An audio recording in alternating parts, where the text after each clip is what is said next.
মৰম লাগে ন এনেকৈ। মই নিজক বিৰাট পচন্দ কৰোঁ আৰু এই বস্তুটোৰ ৰূপটো বিচাৰি পোৱা নাছিলোঁ, গাইব কৰি দিলে মোৰ পৰা। আকৌ আজি পাই গ'লোঁ নহয়।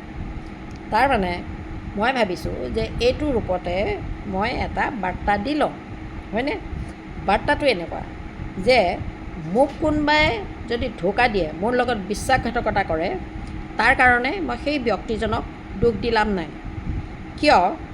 তেওঁক সেইখিনি কৰিবৰ কাৰণে সুবিধাটো মই দিছোঁ। কাৰণ মই তেওঁক ইমানখিনি বিশ্বাস কৰিছোঁ যিখিনি বিশ্বাসৰ যোগ্য তেওঁ নহয়। মোৰ নিজৰ ওপৰতকৈও মই তেওঁক বেছি বিশ্বাস কৰিছোঁ, যাৰ কাৰণে সেইটো তেওঁক মই সুবিধা কৰি দিয়া হ'ল যে তুমি মোক বিশ্বাসঘাতকতা কৰা। কাৰোবাক ইমানখিনিহে ভাল পাবা, ইমানখিনিহে মৰম কৰিবা যিখিনিৰ কাৰণে তেওঁৰ যোগ্য।